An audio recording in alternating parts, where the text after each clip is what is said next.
उधर बलूचिस्तान में चीन अपने महत्वाकांक्षी project China Pakistan economic corridor को जल्द से जल्द पूरा करना चाहता है। डर इस बात का भी है कि बलूच विद्रोहियों के चलते उसका पैसा न डूब जाए। बलूचिस्तान के ग्वादर में चीन बंदरगाह तो बना ही रहा है, इंटरनेशनल एयरपोर्ट भी बनाकर तैयार कर चुका है। अब तक उस एयरपोर्ट से एक भी फ्लाइट ने उड़ान नहीं भरी। पाकिस्तानी सरकार ने बड़े जोर शोर से 1 जनवरी 2025 से ग्वादर अंतर्राष्ट्रीय एयरपोर्ट शुरू किए जाने के इश्तेहार दिए हैं। रिपोर्ट की माने तो अब 1 जनवरी को होने वाला कार्यक्रम टल सकता है, कोई नई तारीख फिर से आगे आ सकती है।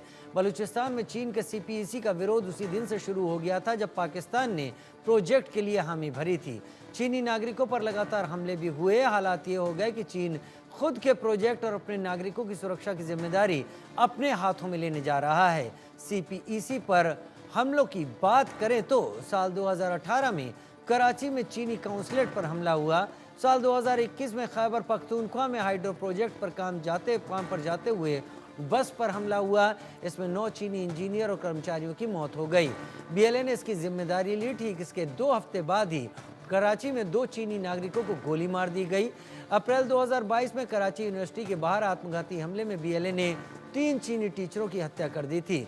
इसी तरह खैबर पख्तूनख्वा में चीनी नागरिकों से भरी बस से विस्फोटक से लदी गाड़ी टकराई। इसमें 5 चीनी नागरिकों की मौत हो गई। इसी साल मार्च में ग्वादर में बलूच विद्रोहियों ने बड़ा हमला किया। अक्टूबर 2024 में कराची के जिन्ना इंटरनेशनल एयरपोर्ट के पास हमला हुआ था। इसमें चीनी प्रतिनिधिमंडल को निशाना बनाया गया था।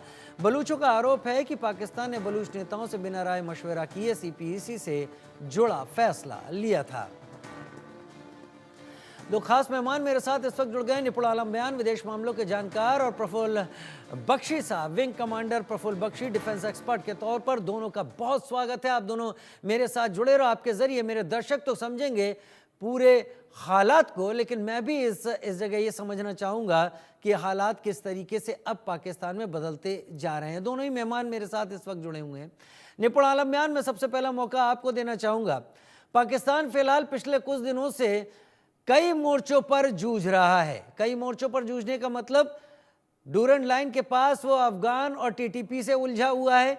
इंटरनल वो अपनी ही पॉलिटिक्स पीएमएलएन और पीटीआई के बीच में उलझा हुआ है। अब सीपीईसी को लेकर बलोच लोग जो कि लगातार विरोध जता रहे थे, वो पाकिस्तान की उस लड़ाई में जिसमें वो तालिबान से टकरा रहा है, वहां पर वो अपना रुख सीधे सीधे इन लोगों के साथ जाहिर कर रहे हैं और पाकिस्तान के खिलाफ बात कर रहे हैं। मेरा सीधा सवाल यही होगा, अभी पाकिस्तान किस हालात में है?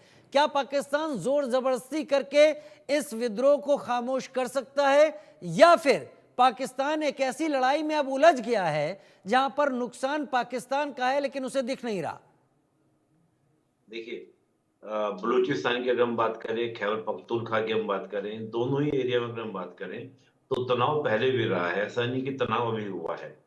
पहले के तनाव को उसने शक्ति के दम पर, अपनी आर्मी के दम पर उसको क्या किया था, सरप्रेस कर दिया, दबा दिया था। लेकिन जो आज के हालात हैं, वो आज के हालात बहुत ही, मैं पाकिस्तान को बोलता हूँ, Pakistan is a failed state in nowadays. Reason क्या है कि वो अपनी इंटरनल सोवरेनिटी को क्या नहीं कर रहा, बचा नहीं पा रहा है। पाकिस्तान एक आज ऐसा देश हो गया है कि जब जो चाहे, कभी अमेरिका घुस जाता है, कभी हम जाके स्ट्राइक कर देते हैं। अभी अफगानिस्तान आपका 28 दिसंबर को कर दिया, उससे पहले भी कई बार किया। हम अगर दिसंबर मतलब आपका 2024 में बात करें, तो मार्च में भी इन दोनों के बीच में टकराव हुआ था, अफगानिस्तान और पाकिस्तान के बीच में। तो लगातार जो कोई कंट्री अगर अपनी सोवरेनिटी को प्रिजर्व ना कर पाए, तो उसको एक आपका फेल्ड स्टेट या फिर उसको एक हम रोग स्टेट भी बोल सकते हैं। अब हालात पाकिस्तान की इकोनॉमिकल मोर्चे पे स्थिति बहुत तनावपूर्ण है। हम जानते हैं कि आईएमएफ ने जब उसे फंड दिया है, तो तमाम तरह की कंडीशंस लगाई गई, और कंडीशन इतनी ज्यादा हैं कि अपने सरकारी अधिकारियों को कम करना पड़ेगा, टैक्स 60% तक वसूल करना पड़ेगा, तमाम तरह की कंडीशंस है। अभी जो ये तनाव लगातार आप अफगानिस्तान और पाकिस्तान के बीच में देख रहे हैं, और खैबर पख्तूनख्वा और बलूचिस्तान में देख रहे हैं, उनके कारण क्या है? देखिए, अफगानिस्तान को ये एक बलि का बकरा बनाने का प्रयास कर रहा है Pakistan. Pakistan is a AP centre of the international terrorism, ये बात स्थापित है। लेकिन पाकिस्तान ये चाहता है दुनिया को दिखाने के लिए कि ये जो टेररिज्म है वो हमारे यहाँ से नहीं, वो अफगानिस्तान के यहाँ से हो रहा है। जब भी अमेरिका यानी कि जो नाटो कंट्रीज हैं, वेस्ट कंट्रीज हैं, दबाव डालते हैं इसके ऊपर टेररिज्म का, और जिससे आईएमएफ वगैरह में फंड मिल सके, तो ये क्या करता है, अफगानिस्तान के ऊपर अटैक कर देता है, हमले कर देता है, कहता है कि वहां से टेररिज्म जो है हमारे यहाँ पर आ रहा है। जब चीन दबाव डालता है कि भाई हमारा गवादर में इतना फंड्स फंसे हुए हैं, जो सी पैक है उसको लेकर बलूचिस्तान के लोग क्या कर रहे हैं, हमले कर रहे हैं, यानी कि बीएलए हमले कर रहे हैं। और बीएलए के हमले करने की वजह केवल ये नहीं कि हमसे पूछा नहीं, कई सारे कारण है। देखिए, जो गवादर पोर्ट है इसका इंटरनेशनल डेवलपमेंट किया जा रहा है।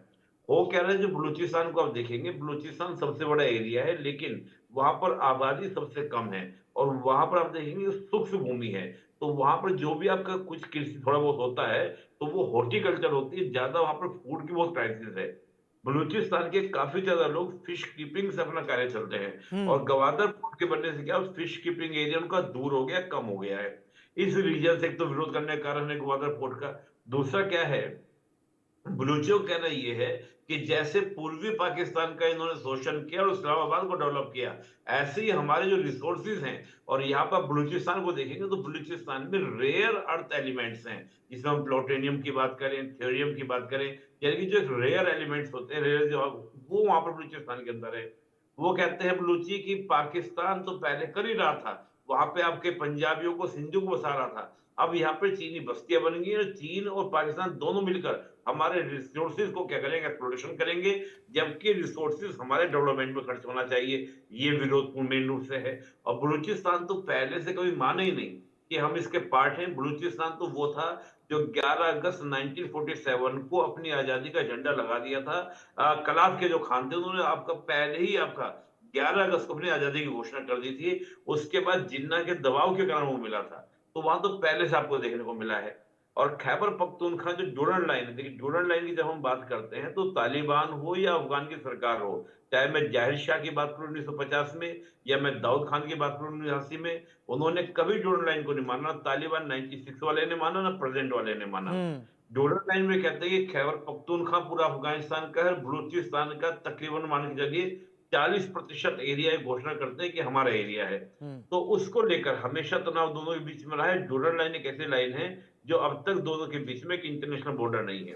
तो पाकिस्तान के लिए बड़ी समस्या ये हो जाती है कि वो अफगानिस्तान को कैसे साधे। उसने विंग क्या कमांडर किया। बख्शी, विंग कमांडर बख्शी, पाकिस्तान मुश्किल में तो है। अब आप मुझे डिटेल के साथ भी रखिए, क्योंकि मैंने निपुण आलम बयान से कई चीज़ों को समझा।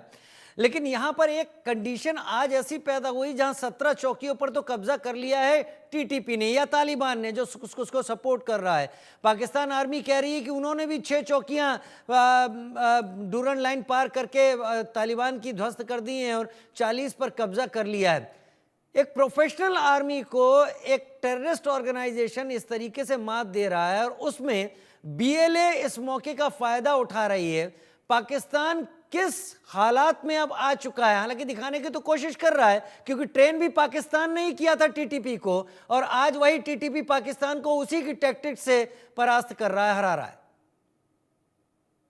देखिए, thank you very much Rajiv, आपने मेरे को मौका दिया। सबसे बड़ी बात यह है कि आप अगर जहरीले सांप को या भेड़िए को पालेंगे तो एक दिन वो आपको भी काट सकता है। आपने, पाकिस्तान ने जो कार्यक्रम किया, चाहे टेररिस्ट को कहीं किसी भी तरीके से जिनका सहारा लिया, अब वही उनको काट रहे हैं, क्योंकि उनकी पॉलिटिकल डिमांड धोतियां पूरी नहीं कर सकते। और इसी कारण यही जो डिमांड्स आनी लग गई हैं, पॉलिटिकल डिमांड्स, जो लोअर एचेलॉन है आर्मी के। अब आपने पूछा, एक मेजर आर्मी को एक टेररिस्ट ऑर्गेनाइजेशन से झड़प कर रहे हैं और अपने चौकियां खो रहे हैं या जीत रहे हैं, मतलब उनके लेवल पे आ गए हैं। वो इसलिए कि lower echelon of Pakistan army is no more with the thinking of the central government. बल्कि इमरान खान के बहुत प्रशंसक हैं लोअर और जूनियर ऑफिसर्स और जेसीओस। ये बड़ा उनको प्रॉब्लम आ रही है।